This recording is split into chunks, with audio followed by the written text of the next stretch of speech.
I am going to be introducing the moderator for our next panel, Dr. John Heckman. Again, someone we've had the privilege of working with for a long time, going back to when we were first developing certified California sustainable wine growing. He was one of the consultants we worked with from 2007 to 2010. That's how long it took to come up with our program. And then afterwards, we worked on our life cycle assessment for our carbon footprint for California wine. And he continues to work with us on our climate smart agriculture project, really helping to bring together, especially the wineries, for a roundtable discussion about some of the key ways that we can both reduce emissions and, again, adapt to or be more resilient in the face of a changing climate. So we always have a great time working together. A big picture guy. He's worked with lots of different industries, so he's perfect to head up this panel on our supply chain.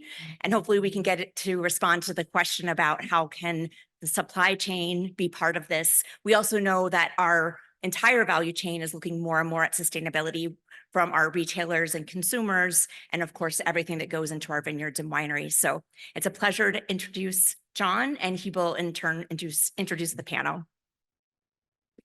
Thanks, Allison. Hey, everyone. So it's great to be here. It's great to see so many people, some familiar faces, a lot of new relationships that we're all developing here. This topic that we're going to dig into, I think it's really interesting to put it in the context of Stephen and the previous panel we're working on right prior here. The climate risk world, that's the way I think about a lot of the discussion we just had. Well, for a long time, we always thought about it as the future. It's less and less so, right? It's more happening as we speak, which is really scary.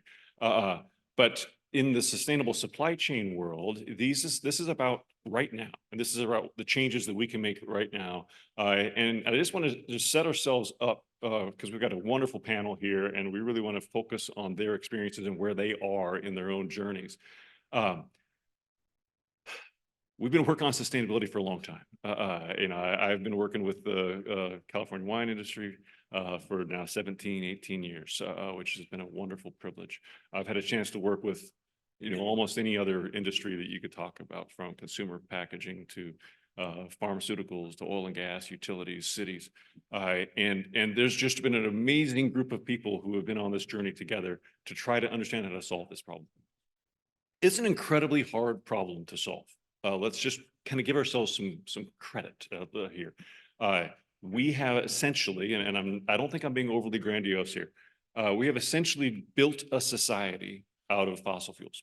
And so it is not overreaching to say that this conversation here is about us rebuilding that society away from fossil fuels. And the scale is immense. If you do the math and you figure out how much we've taken out of the ground and put up into the air, it is 3.5 million tons. Right? So you think about it, cars a little bit more than a ton, but roughly 3.5 million cars are up in the atmosphere. We're going to be talking about sustainable supply chain, which is broader than just climate change, but climate change is underlying all of this. And so none of this is possible individually. This is all about how we work together. This is a team sport. And there may be no more important team in business than your supply chain. These are the relationships that allow us to produce the products that are core to our business. And so that is going to be the focus of our discussion today, is how we are working together within those teams to really make changes right now. From a scale perspective, supply chain is huge. I think everybody here in the room understands what I mean when I say the word scope 3. And when we are within the wine industry, 90% plus of the carbon emissions are in our scope 3. Scope 3 is kind of a pain in the ass. People don't like it, right? It's like, geez, I got to do with a scope 3 thing. If I could just focus on my own emissions, my direct emissions, what I'm using with the electricity, it'd be so much easier. Yeah, but it's a really small part. And if you look specifically at wine, broadly, packaging, just think about packaging. I think packaging, Ameripen, they came out and said that it's about 3% of the global emissions of all greenhouse gas emissions are related to packaging industry. If you look at a bottle of wine, it is maybe 40% is just in the core packaging. And if you add in the transportation associated with that, you're closer to half of the carbon footprint of a bottle of wine. And so the scale here is immense. The challenge, of course, is that when we're talking about packaging, and we can talk more broadly on the supply chain than just packaging, but packaging is core to our product. It is core to what our consumers think of when they associate our companies and what their purchasing decisions are around. And so anytime we're making changes to packaging and trying to reduce that overall footprint, we are making changes in how our customers interact with us. And that's, well, there's a lot of considerations. It can be scary. And so how do we make these decisions? It is really this crux that what Will was talking about between what we're trying to do from our values and core to living up to the commitments around sustainability and making good business decisions. That's what this entire discussion is here today. So we've got a wonderful panel. I've got Remy Cohen, who's the CEO of Domaine Carneros over in Napa. We have Patrick Ron, who is one of the co-owners and chief winemakers or vineyard managers, as you say, a farmer, is up in Zillah, Washington. So we've got some representation from Yakima Valley. We've got Meredith McGuff from Union Wine Company outside of Portland and Tualatin, Oregon. And then Ryan is from Vinventions. You got it. Yep. Yeah, that I stumble on that all Nailed the it. time. Ryan has come at it, we've got some people within the winemaking business and then the supplier who's in this relationship directly giving them perspectives from there. So what we're going to do, you all now have about an hour, depending upon how much lunch we want to utilize from this panel, to really get access to folks who are deeply thinking about sustainable supply chains and making changes to the business right now. And so a lot of the value you're going to get out of this panel is on you to be able to say, well, how can I make use of this time to really dig into these questions? So we're going to have each of the panelists kind of give a little bit of their story, and then we'll have some discussion here, but please, we look forward to conversations from yourself as well. So first of all, Remy, please go ahead. Thank you, John, and thank you for Allison for inviting me today. There we are.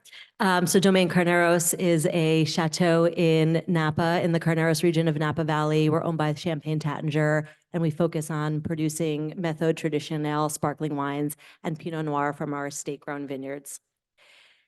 Sustainability is one of the 4 pillars of our strategic planning process. So in addition to estate vineyards and winemaking, brand recognition and DTC sales, and company cultivation, which is a lot of our human resources and facilities.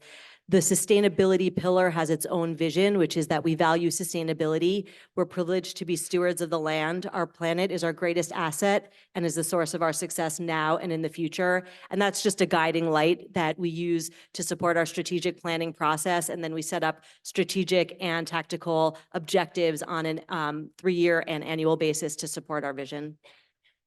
Outwardly, we like to say that we create the best wines through healthy land, vines, and people. As many of us have discussed, certification is an important process along this journey. For us, we've been Napa Green Vineyard and Winery certified. We're California certified sustainable. We're a Bay Area green business, and we are certified fish-friendly farming. We've gotten some nice recognition for our efforts, including recently the RISE Leadership Award for waste prevention and greening of our supply chain, relevant to today, and 2019 for the California Green Medal for Business, and in 2020 the Napa Climate Now Award. For us, it's really important. We're a grower producer. We farm a little over 400 acres in the Napa and Sonoma regions of Carneros. We've got 6 different vineyards, 3 on the Napa side, 3 on the Sonoma side, totaling to, again, just a little over 410 acres, all within just a couple miles of the chateau. And so this is really the foundation of our sustainability program, is our estate vineyards. So I'm going to talk a little bit about some of our overall sustainability program. For one, at our landmark chateau, we set up a system where all of the rainwater is collected into our irrigation pond, so we don't have to use any groundwater for irrigation. And then all of the water that we use in our winemaking process is reclaimed, treated, and reused for vineyard and landscaping irrigation. And many of you are familiar with our landmark chateau, but in 1993, when we built the carriage house, the building behind the chateau, we took advantage of some green building techniques and built that building into the earth, used skylights for natural lighting, night cooling systems, all for energy conservation. And when we built that building in 2003, we installed the largest solar array of any winery in the world at that time in 2003. It's on both buildings. And we like to say in 2023, we amped up our commitment to renewable energy. We doubled our generation capacity. We added some ground mounts and some carports with EV chargers. We doubled our generation capacity, but the whole thing is connected to a microgrid. So we're one of the first wineries to have a microgrid so we can island in the event of a power outage. And also we can use the energy that we generate during the day, the excess energy in the evenings during peak demand. And so we're pretty excited about our microgrid. That's an example of the battery up behind the winery. You can see a generation, a rendition of the carport with the EV chargers and the ground mounts below, and some stats on our new system. So we were tracking from just the second half of last year when we got the system running that we saved enough greenhouse gas emissions to power about 31 cars on the road, and that was just in the 6 months. And I think that'll increase as we really refine the system and set the proper parameters for the microgrid. Other company-wide initiatives, one of the things that we do is we actually track our metrics, even things as simple as composting, we track and we share it in our all-company huddles because it makes a meaningful impact. And so we've shared with our entire company that we have composted approximately 420,000 pounds of materials. That becomes meaningful when you sit in the room with your team and you can be proud of those achievements.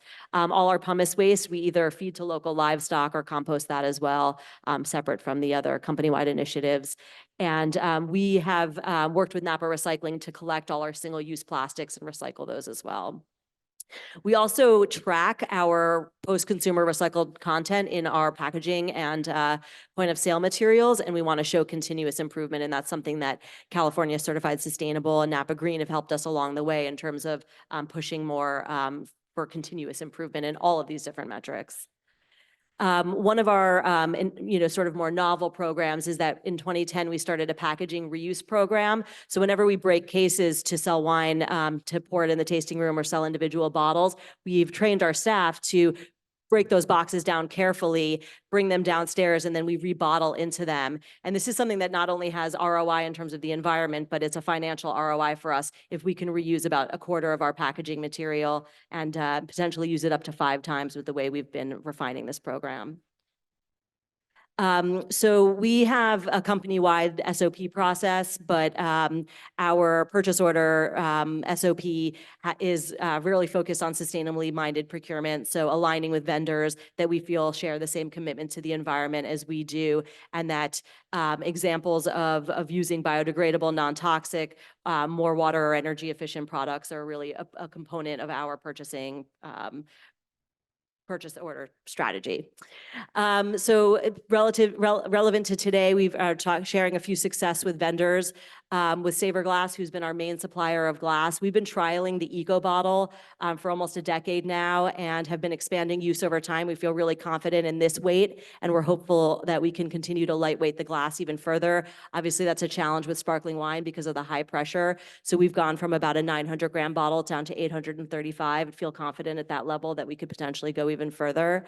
And it's important for us that Saverglass is also making public statements like Will was referring to in his presentation, that of objectives of marking where they're at and making goals for the future in terms of working with local suppliers, using recyclable materials, using a higher percentage of cullet in the glass, and very important, as we've been discussing, reducing their carbon impact. So they've set some goals in scope 1, 2, and 3 emissions for 2035 that we're proud to work with vendors like this. The Veralia is a similar situation where they're even pushing the limit with the sparkling lightweighting of glass even down to 800 grams. We're hopeful to trial that with them once they've completed their first round of trials, and also working with them on a flint glass, or the clear glass that we use for our sparkling wines.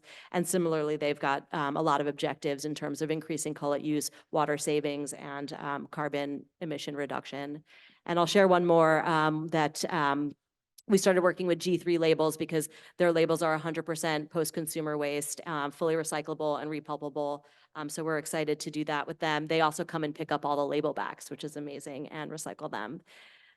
So a little bit more about their just overall global efforts with G3 is there. And we also, our DTC shipping partner, and this is outdated. I actually looked at their website last night, and it says they've shared, they've offset 11,000 metric tons now for carbon offset program for all shipments for DTC.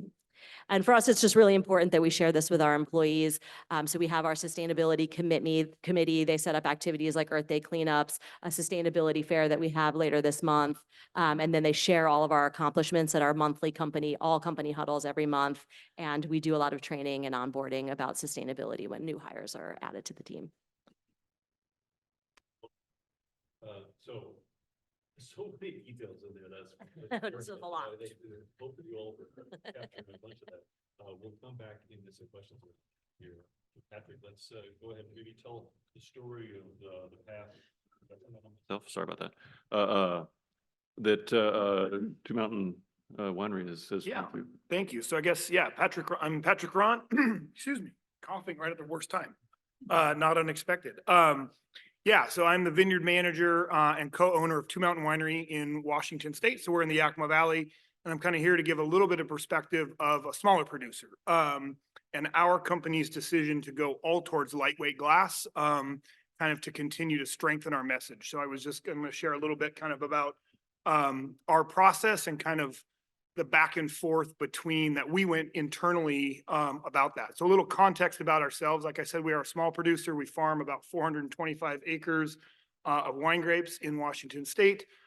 We make about 23,000 cases, so we are pretty small. All of our wines are estate grown. All of our vineyards are certified sustainable under both Lodi rules and sustainable law. We think it's really important to bolster that. And as we went through and looked at our process, is like, how do we take this sustainability message and our farming practices, which we're really proud of? And I guess we look at ourselves really, and this is part of the context I kind of skipped over, is we look at ourselves as we are wine growers. We're fourth generation farmers, and we're fortunate enough to be farming in a place that our grandparents farmed and have that story.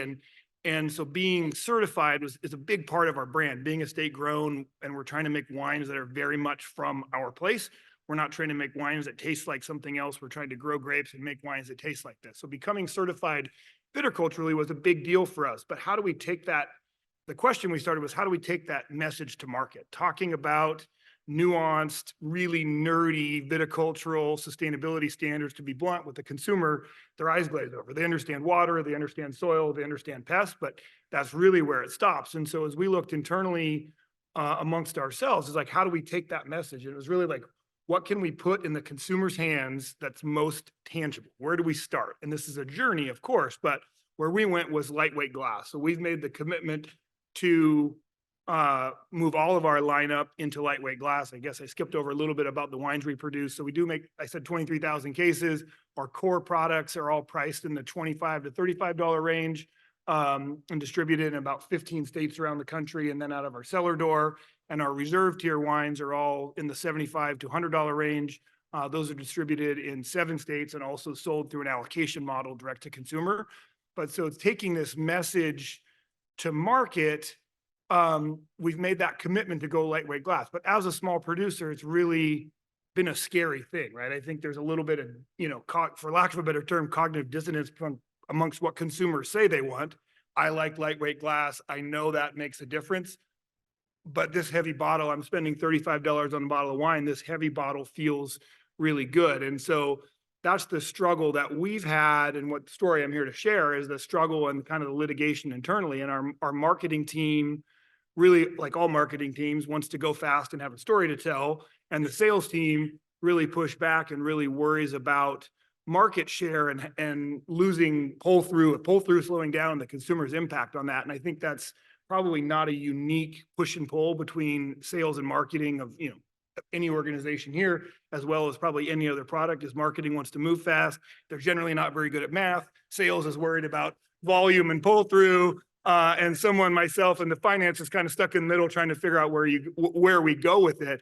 And what do we do? So for ourselves, again, being a small organization, we don't have mountains of money to invest in research and to be doing consumer surveys. And so we really wanted to create our own feedback loop while we made this transition, this journey. So we've made the commitment for all of our 2024 vintage wines. By the time they're released, they'll all be in lightweight glass. But in the interim, we're taking a single SKU that's currently about a 6,000 case SKU, and we're spinning it out into its own brand. We're going to put 2 other SKUs within that brand family. So that'll be about a 10,000 case brand by next spring when those white wines are released under that. And we're really doing that, again, just to create that feedback loop and understand. And we tried to just use lightweight glass and use the existing label and play around. And what we really came to was we needed to think about lightweight glass as the packaging system as a whole. The label needs to help communicate. This is a commitment we've made. All of those parts and pieces need to go together. And for us, it really wasn't as simple as just, we're going to use a lighter weight bottle. The label, the closure, all of those things needed for us to line up to really help communicate that in an effort to take our broader sustainability message into their hands. You can physically see it and to help tell that story.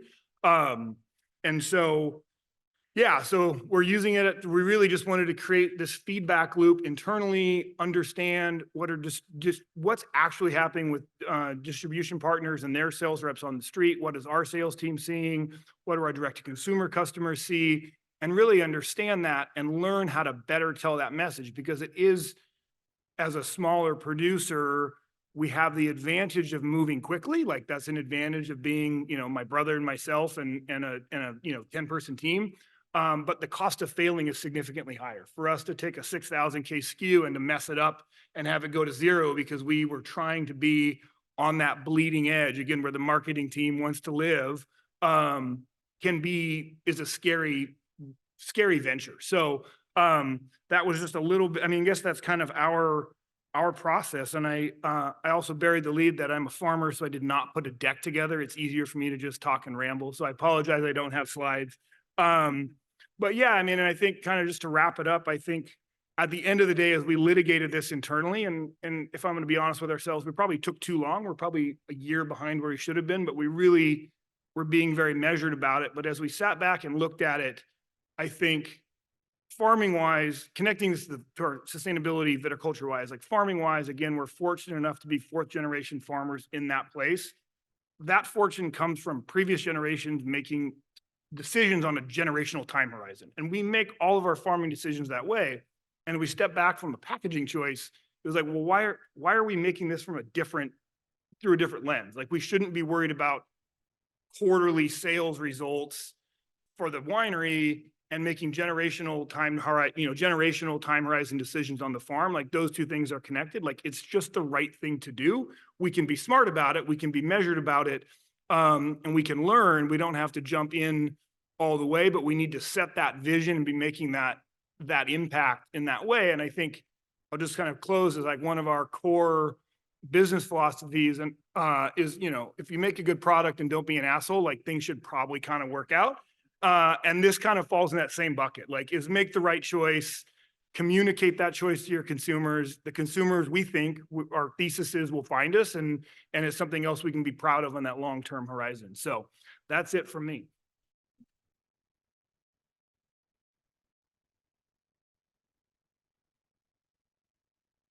And I don't think they're just applauding you because you didn't have slides, but that was tremendous. And it is a challenge for all of us. I have all these questions I want to ask all you guys when you talk, but I want to get everybody's kind of voice heard first. And so, Meredith, you can give us some perspective from Union, and you guys have got a great story there.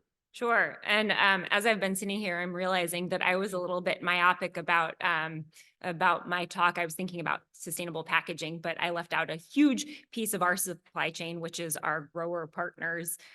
We grow about 10% of the grapes that we use in our wine. And so I want to mention right up front that we do include incentives in all of our grower contracts to incentivize our growers to become certified with some of these sustainability certifying organizations like Live in Oregon, which is the reason that I'm here today. I'm with Union Wine Company, Meredith McGough here. And under Union Wine Company's umbrella live all of these 5 brands that you see up on the screen in front of you. The one in the center is the most ubiquitous and is the best known, Underwood. We were founded in 2005. The brand Underwood itself has been around since almost 20 years and was initially just wine in a bottle. Most of those of you who do know us generally know us for our wine in a can. Again, I think probably the reason that I'm here today. So we'll get to cans, but I'm going to go through some of the rest of our packaging procurement in particular. So at Union Wine Company, we have sort of a multi-pronged approach to procurement in general. We like to focus on investment in gains at the intersection of sustainability, efficiency, and quality. We want to make sure that we're checking all of those boxes when it comes to procurement, whether it is packaging materials or investments in our facility and new equipment. I'm going to focus just on the sustainability piece of that today. And within that, we talk about prioritizing recycled and easily recyclable materials, proximity to our manufacturers and suppliers, and then minimizing materials usage. We do also talk about sustainability from a social, through a social lens. One piece of that, we only recently began farming our own vineyards about 4 years ago. And I'm going to say something that's maybe not going to be particularly popular as it applies to that, but because we didn't have a farming piece of our operation, we didn't know anything other than paying our labor for overtime after 40 hours. So when we decided to insource some of our farming, we made the decision that we were going to extend that practice to our farming piece of our organization. I recognize that this is much more difficult for operations that have been paying ag workers based on existing laws, but because we didn't know any differently, we were able to just make that decision and make that investment and move forward from there as if it was normal and just the way that we were going to do business. I'm going to start with minimizing materials usage. So everything that I'm going to talk about today, for the most part, are changes that we've made in the last 5 years since I've been with the company. We've been putting wine in a can for 10 years. We're celebrating our canniversary this year. And so that's obviously a change that was made before my involvement in the company. But so many of these things are immediately actionable. On our packaging line, we started using steam for sterilization. Some of these are common sense and widely used, but when we built out our packaging facility 6 years ago, there was an over-engineered water heating system, and it was because the intention originally was to use hot water to sterilize our packaging line. So we've shifted all of that to steam to reduce our water usage. Our glass has been lightweight from its inception. For the Underwood brand in particular, our intention is to over deliver and provide value. So we're pretty comfortable with a consumer picking up a bottle of wine and being impressed by what's in it based on the package. So the idea that picking up a lighter bottle is going to deliver something lower quality and then being pleasantly surprised by what they find inside is something that we're comfortable with. Fuel, we've worked toward weight reduction in a number of ways, including cans.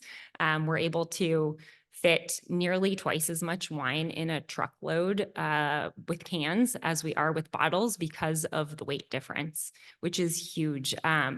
While we recognize and have considered some of the trends, local trends toward glass reuse, we are nationally and internationally distributed.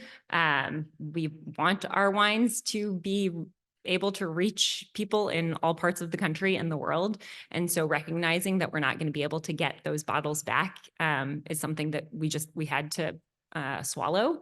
And so our work has been toward weight reduction, and cans have provided really the ultimate in that.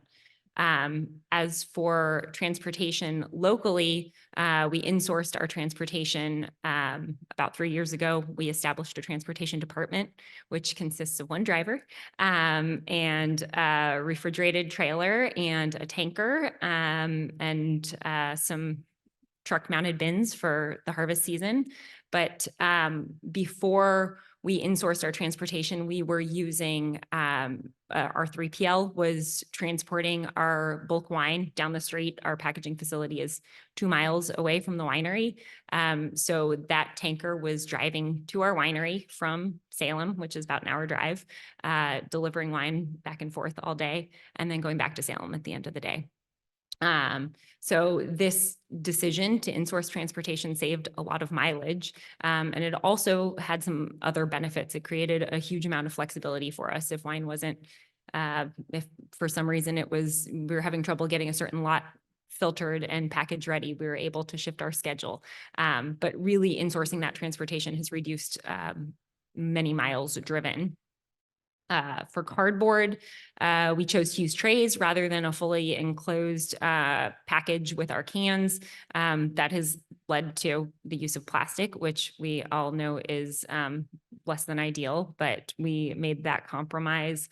And then bundling film, we have worked to reduce waste. So we used to have our cans packaged down here, not too far in Modesto at Varney Brothers in the very early days.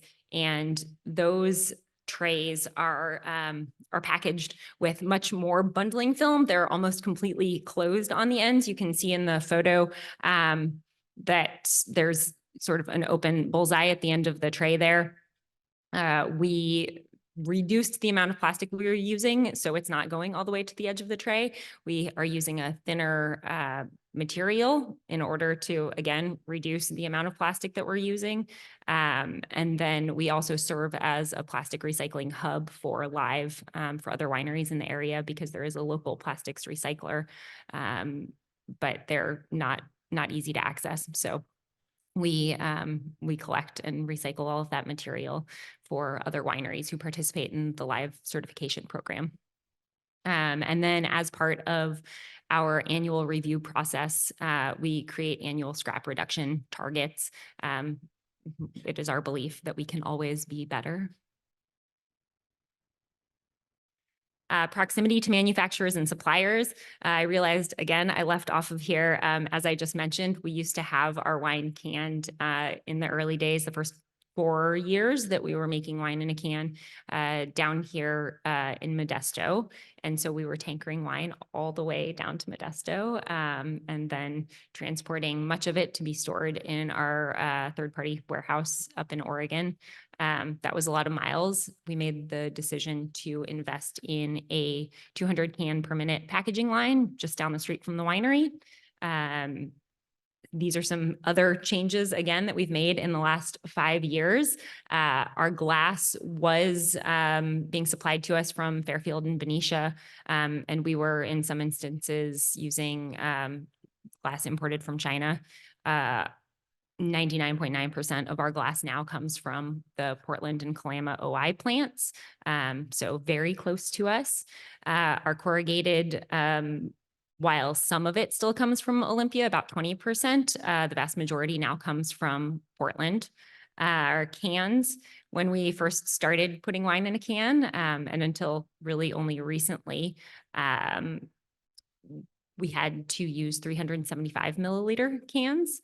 Now we can put it in a standard 12-ounce can, 355 milliliters. But in order to obtain 375 milliliter cans, initially, we needed to import those cans. So they came from Australia.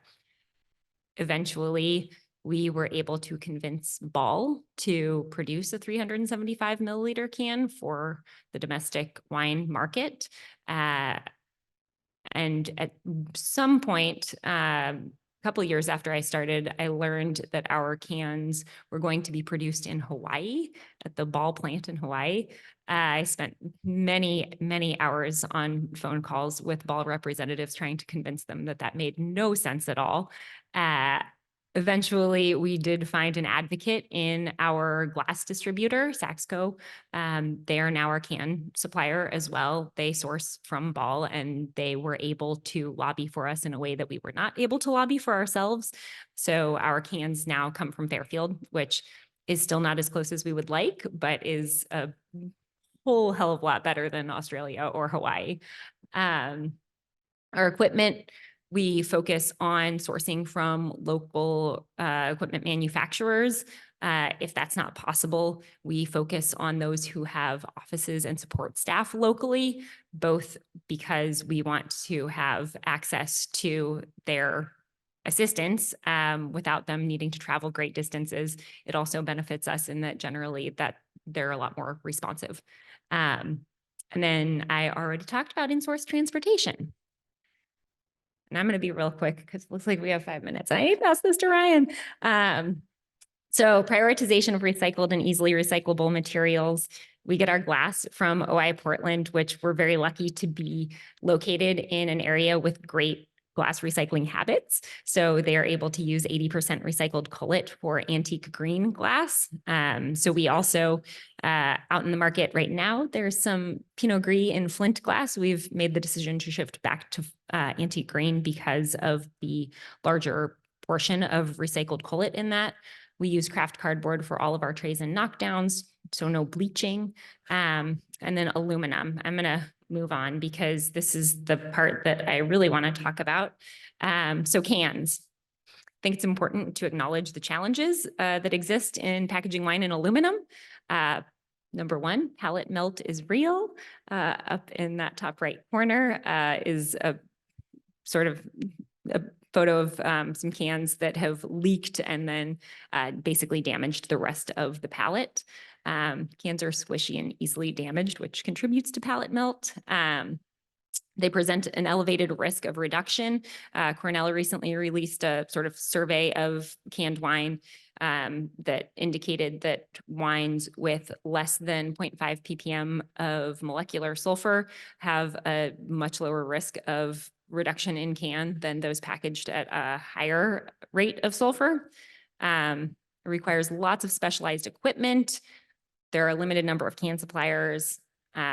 It's still a niche product with a lack of distributor familiarity. People assume wine in a can is less good than wine in a bottle.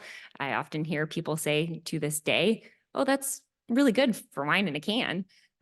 We put the same wine in a can that we put in a bottle. People tend to drink a 12-ounce can of wine like it's a 12-ounce can of beer, which can be dangerous. It's basically a half bottle of wine. And people complain that you don't get the full sensory experience when you drink straight out of the can, which I get. It's a small opening. And then there's been a lot of category consolidation in the last couple of years. But I really want to end on the good news. Aluminum cans are infinitely recyclable and can be made from 100% recycled material. They are the ultimate in lightweighting. And I know I'm talking about cans, but this all applies to aluminum bottles as well. Although I do like to plug for the cans because they take up less space. They're more space efficient in terms of packaging because of the way that bottle necks and bottles are shaped. Anyway, they're able to go where glass cannot. Got our little image of cans next to a pool there. Concert venues, outdoor events, backpacking. Union Wine Company is a company full of outdoor enthusiasts. So we all like to be able to put cans in our backpack and crush them when we're done with them. It's a half a bottle of wine, roughly, a 750 ml bottle. So with the environment of moderation, sometimes it's nice to be able to just open a can instead of a full bottle. And if you want the full sensory experience, you can still pour it in a glass. That's still an option. You can shotgun them. I've got a photo up here from some early distributor education that we did. And they're way better for the planet than single-use glass. When Remy was talking, I was thinking about our shift bubbles and rosé bubbles are our two largest SKUs by far, and we attempted to put those in glass bottles, but because we couldn't get that glass bottle light enough, we made the decision to focus on the cans instead. And business is booming. Since we put wine in a can, we've gone from a company of 5 employees and 40,000 cases of production to 40 employees and 10 to 11 times that volume in the last 10 years. So we know there are a lot of hurdles, but we've been making canned wine commercially for 10 years, and we've decided that the good outweighs the bad. And please email me if you're interested in putting wine in a can and have questions. I want to help you. I would love to believe that our trials and tribulations will benefit someone else as well, because it's been a rough journey, but it also has been hugely successful, and we're very proud of it. Awesome. That's great, Meredith. Really appreciate that. So Ryan, we've had a ton of great stories from the other panelists that a lot of them have been enabled from relationships with suppliers. So obviously I want you to tell the Vinvention story, but also talk a bit about how you build those relationships and use the sustainability messages that so many of your customers are trying to prioritize as a way to strengthen those relationships. Perfect. Well, you just did my opening for me, Yeah. so thank you, John. So yeah, Ryan Norton, Commercial Director with Vinventions, and John queued it up perfectly as what I'd really like to talk about today. From a supplier point of view, we've been manufacturing and supplying multiple closures for over 25 years globally. So when you look at Vinventions Group, which you might not be terribly familiar with, everybody, so we have 4 commitments that everything that we do is based upon. The first and foremost, when we produce or a new closure, is performance. It's followed secondly by sustainability for our planet, and we have really become experts in raw material and end-of-life management. Design, of course, and that's design for our customers, and then also to be able to provide end customer satisfaction and use with all the products as well. I think it's a big piece that we've been working on, specifically helping our customers tell their story to their customers, which I think is a big part of the sustainability piece.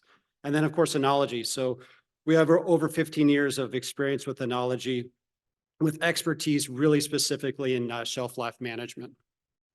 So we were founded in 1999, so it's our anniversary as well this year. We have about an 18% global market share of closures, which is a little over 3.5 billion closures per year. So we protect over 3.5 billion bottles of wine. We have more than 500 employees in 13 countries. We have over 8,000 customers, and we have collected over 80 tons of post-consumer closures. I can almost see this from this angle. So when you look at our offerings, we have 4 very specific portfolio offerings. One is a Nomocork, which is our synthetic closure. Suber, which is a micro natural, which is really our version of an agglomerated closure, which I'm sure everybody is familiar with. We'll talk more about that. Vintop, which is our aluminum screw caps. And then WQS is Wine Quality Solutions, which is a laboratory that really develops decision-making tools and services for winemakers, really geared towards the shelf life management, oxygen management. So I mentioned that we started in 1999, and when you look back at the very beginning, we started with Nomocork, synthetic closure. It came on the market as to totally alleviate TCA in the wine industry. It was the first closure to be able to do that because of its synthetic nature. It was fossil-based at that time. And as you see, as we've evolved, that has changed drastically. So a couple of years in, we reduced the weight and increased the performance. We did a carbon analysis in 2008, carbon footprint, which was the first in the industry to do on the closures. And then in 2013, we really evolved Nomocork with the introduction of the green line, which is we started using renewable plant-based raw materials. So specifically sugarcane for our synthetics. When you go to 2015, we got into the screw cap game significantly in Europe with the launch of Vintop, and it's It's grown quite a bit since then. We launched Suber, which is our micro agglomerated closure in 2016 in Europe. And then over the last couple of years, we've had some pretty cool innovations with Nomocork as well.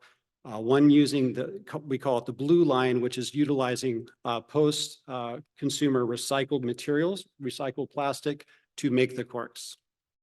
And then as of last year, we did Nomocork Ocean, which is utilizing ocean-bound plastic, certified ocean-bound plastic to manufacture the corks. This year is a pretty exciting year for us in North America. We have our brand new manufacturing facility in northern Baja in Rosarito, which is about 35 minutes south of the border, for manufacturing screw caps, our synthetic closures, and then also finishing our Suber Micro Naturals. So Nomocork is our most well-known product that goes back 25 years. As I mentioned, it's evolved tremendously over the years to include bio-based raw materials. It offers the bottle consistency, and we're really known for oxygen management. So there's variable oxygen transmission rates that you can choose from within the product line. But really, when we're talking about the sustainability piece and how we communicate this to our customers, it's really about having open and honest communications. And when we look at the analysis of our carbon footprint or our LCA, we adhere to very strict standards as we do this, right? So we take the carbon sequestration from sugarcane related just to the individual closure, right? That's about a negative 7.9 grams per closure. There are steps along the way that obviously add to that. You have the raw material and packaging shipment into our facilities, the manufacturing process in general, and then of course the distribution. So this specific model is built on our Belgian plant because LCAs take a while to put together the exact information per closure. We'll of course be doing that in North America as our plant comes on. When you look at the biggest contribution to footprint, it is the end of life. So we look at a true cradle to grave. The end of life contributes 5.4 grams of carbon per closure, and we're very upfront about that with our customer. So Nomocork is the only 100% recyclable product for inner seal closures, and that's because it's a single material plastic. However, recycling rates are not what we all would like them to be, so we take the worst case scenario when we do our analysis. So this is based on worst case scenario of plastics in Europe, which is the plus 5.4. So really, at the end of the day, you're coming out with a negative 1.3 grams of carbon per closure. So when we talk to our customers and our partners about this, what can we try to do to help offset that even more? We can't control municipality recycling. We all know it's an issue that's being worked on and evolved, but we partner with our individual wineries providing collection boxes where they can collect their corks and then send them into sorting centers, as well as working with major retailers for collection points. And it involves extra work for us, especially in the United States, because since you can only truly recycle the synthetic closure, all the other agglomerates and other things that you have to be sorted out. And we have partners that basically collect these. We use agglomerated corks or single piece corks in arts and crafts, and then sort out the Nomocork for recycling. So it's extra steps, but it's just something to go further, and really it's something for the wineries to help tell their story too. Why are they using our closures or whatever closure they believe in, and the extra step, and to make sure that we're helping the end of life.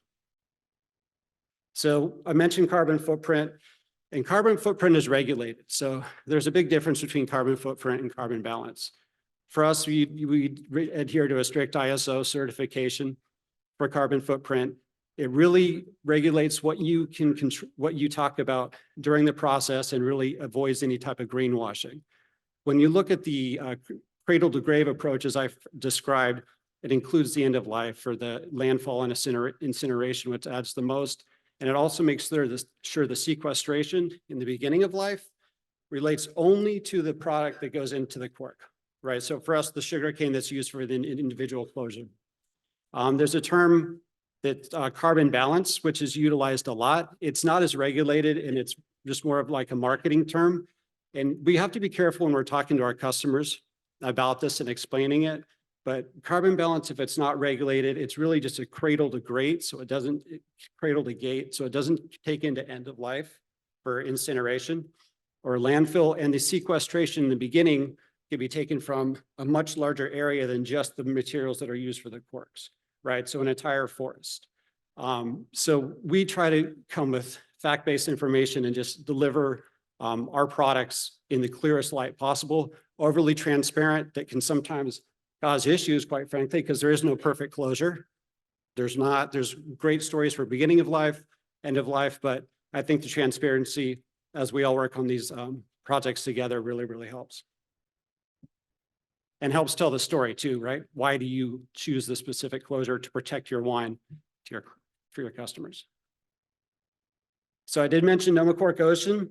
We just did this last year, and this is our closure using ocean-bound plastic, which has been a real neat thing to be able to participate in. The raw materials for this is pretty limited, as you can imagine. I mean, there's a lot of work that goes into collecting plastics that are officially ocean-bound, and then let alone the process of producing raw materials that can be turned into a low-density polyethylene for our corks. But really the benefits have been some of the marketing and connections in the communities that we've been able to do with this. So we launched this in Europe last year, and you see the picture down on the bottom right. That's a representation of a really wonderful winery that we work with in Sicily, down in Fogata. So they utilize the Nomocork Ocean and actually have a blurb about it on their front label. So they talk about why they use this specific cork and what it's doing for nature. It also allows us to team up and do a lot of beach cleaning up activities and things like that within the communities. And the more of these type of things that we do is going to be able to lead to more action around coming up with these raw materials and ensuring that we can use OBP for recyclable products. Along the same lines as the Nomocork Blue Line series, or series, I guess we don't need an S on that. So this is a range of closures made from recycled plastics as well. So it's 50% recycled plastic. And this is a great example of working with customers. So we work with a lot of major retailers, especially in Europe. There's a large amount of private label, like 30 to 40%. And a lot of that's controlled. It's the packaging, the sourcing, everything by the retailers. Retailers have very specific packaging goals in mind. A lot of that requires how much recycled content is utilized within their private labels or packaging overall. So this is a way for us to provide a closure that is bottle to bottle consistent. They don't have to worry about breakage. They don't have to worry about cork taint. And they can put on the side of it, made from 50% recycled plastic. So this is also a raw material that we're starting to get more and more of, and to be able to introduce it into additional markets. But it's been a really good collaboration that was born from the need of the retailers, and they're really pushing a lot of the sustainability initiatives. When we go into Suber, so this, as I mentioned, this is our micro natural, we call it, which is basically our category of agglomerated corks. Agglomerated corks are by far the largest part of volume for inner seal globally. So obviously we had a lot of questions and requests from our customers over the years to make an agglomerated cork. So we launched this in 2015 in Europe, and we're just bringing it out of our Mexico facility this year, but it's 80% cork by volume. The difference, and basically when we look at coming up with a new product, it's like, what can we do to differentiate it from others out there and offer an additional benefit to our customers? So by using our own existing technology, which is extrusion process, we're able to use a biodegradable binder rather than a polyurethane glue. So typically when you make a micro agglomerate using a polyurethane glue under pressure in an injection mold, and polyurethane glue is fantastic for that because it has great retention, it can withstand high temperatures, but it's the only food grade application that polyurethane glue is used for. So we obviously wanted to come up with something different. So using our extrusion process, which under heat and pressure, we can extrude one long rod essentially, and then cut it up, we're able to use a biodegradable binder. So it's just something additional we offer to our customers, really coming from this collaboration, going down the sustainability path and trying to use the most responsible source materials available. And then lastly, we have our VinTop Infinite. So as I mentioned, we really got into screw caps. It's a growing category, as we all know, for closures in wine. And we started getting into screw caps heavily in Europe quite a few years ago. And then this year with our new facility in Baja. Screw caps really come down to supply chain, right? What's the lead time? What's the pricing? At the end of the day, kind of the mechanical functions into a lot of aspects, even the design is pretty standard across the board. But we've invested in a new technology that we think is pretty outstanding for a few reasons. One, it's a digital printing technology, which allows you to circumvent a lot of the constraints that come with traditional manufacturing process of screw caps, because you're basically inkjet printing on the cork up to 2,000 colors per cap in a continuous motion. So you can go over the top of the cap. I mean, these are extreme examples of what you can do, but there's really, it's pretty unlimited on the design potentials. The other great thing about it is this helps our customers communicate their message out, because you're doing this digital printing. You can do it on as small as 1,200, as little as 1,200 caps, which is a box, really unlimited design with any additional thing you want to put on there. If you want to put a QR code that links directly to your sustainability efforts, you can do that. If you want to do any particular type of scores, and not to get too pitchy here, because I know that's what we do as suppliers, but I think it's a unique position to be able to help tell a story with your individual products. And there's a lot of variation that you're doing, whether you're working with individual retailers, cause marketing, QR codes, different seasonality, single vineyard releases, DTC, that you can do on a smaller amount. The really neat thing about this, outside of just lower lead times and the design capabilities, is that it's a much lower environmental footprint, because there's zero waste on digital printing. When you do a traditional offset, you're working with a product from the very beginning, which can, at the litho production time, there's downtimes for changeover. Offset, the same thing, times for changeover. You're using paints, you're using ovens, so it's a much higher energy draw. This is a way that you're able to make something with a lower energy consumption and virtually zero waste, because you're printing on a finished litho cap. So we're excited. That's coming out this year, and that's another example, I think, of how our customers led us into making this type of decision, into this new technology, which hopefully benefits everybody. And as we work through this, we can help customers tell their story through packaging enhancement. Thank you very much. Awesome. All right, Lisa has given us into 12:15, so we have 7 minutes. I'm going to go straight to questions in the audience. There's some phenomenal details that we've just gotten into, and I know that we have a lot more conversation we could have than just 7 minutes. Any questions that anybody has for any of our panelists, first of all? Cliff is pointing me towards. Okay, Mark, I couldn't see you. You're hiding. Could you ask that with the microphone? I couldn't hear you. I'm curious about the shelf life and aging capability of wines in cans. It's a great question. I know that there's been a lot of talk about the limited aging capability of wine in a can. The can manufacturers won't guarantee their cans beyond 12 months generally. We have wine in a can in our library inventory from the first production runs that is like a time capsule. So while I know that there is a perception and experience out there, I would assume that is driving that perception that there is a very limited shelf life. We have not experienced that. Cool. Will, go ahead. Do we have the microphone passed over? Right here. Oh, sorry. So you talked a lot about metrics. What key metrics do you want your suppliers to start tracking? What would be beneficial for you? Who wants to take that? Remy, within your, like the sustainable purchasing guidelines, your PO process, have you thought about using metrics to measure how successful that's been? There was a few that were referred to on the slide. It depends, I think, on specifically what we're looking at, but and Meredith even referred to the percent of cullet in glass is a key one. Water use, I think, is a big one. Carbon emissions is another. So it depends, specifically on what we're sourcing and what the particular risks are relative to that, that material.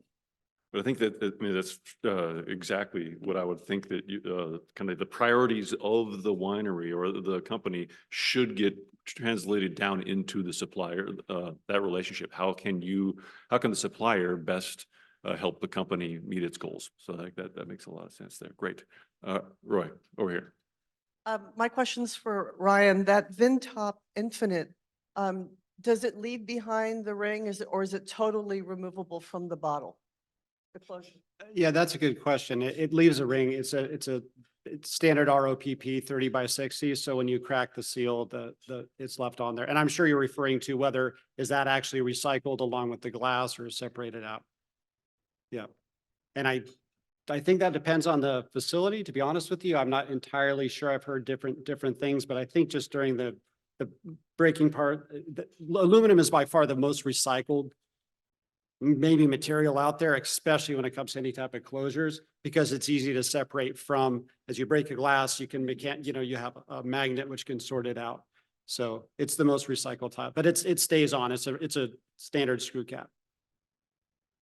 I have a question online for Meredith or really anyone about if you have thoughts on the bottle wash reuse initiative.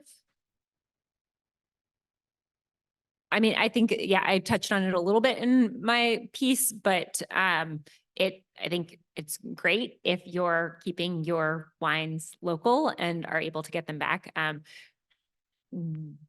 Additionally, having seen some of the challenges on our line that result from slight variations in different batches of glass that we've received, it is a challenge in ensuring the consistency of that glass. I know that there is a project underway up at OI Portland for reusable glass that is intentionally reusable and is consistent. And that consistency is really key on the line for operations. There's a question over here. Will, can you just speak really loudly?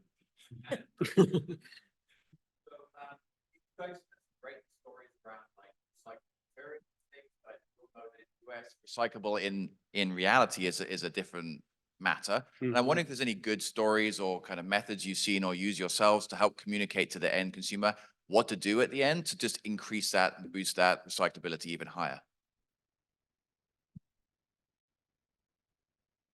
A lot of blank stares up here. I mean, I'll jump in. I think it's for our particular products, everybody knows you can recycle aluminum pretty much, but for specific corks, we can put 100% recyclable, please recycle me, plant-based raw materials. And we do for a lot of our customers. We can put the recyclable symbol on there, but to your point, is it going to truly get recycled, right? So at the end of the day, I think the percentage is not where we would want it. For us, the only thing we can do, we want to be ready when the municipal infrastructure catches up and all that's being recycled. It's going to be good for everybody. So we want to have products that are there. But I guess in the interim, our best option is to provide recycling for our individual winery partners and within their tasting rooms, or to create these recycling programs at the retailers, because they can drive the consumer to go back into Total Wine and throw their cork back in the, in the thing. So I think it's just a matter of catching up. And Europe they're ahead of us as far as what actually is being recycled, but it's an amazing point. And I think we have to address it straight up. That's why I said there is no perfect answer. We're just trying to do the best we can with basically the municipal tools and things that exist. Tremendous stories from all of you. Really appreciate the time that you gave to us, and all of you, please come in and try to reach out to our panelists to ask some questions during lunch and the breaks. We started off talking about sustainability being a team sport, and all these stories are illustrating that. Anything to do with packaging is really all these elements we're talking about are very personal to each individual company. So there's not necessarily one right answer. Everyone's going to have to walk down that path together. I do want to just call out Patrick. You used a phrase that I'm going to start borrowing about how you were litigating things internally.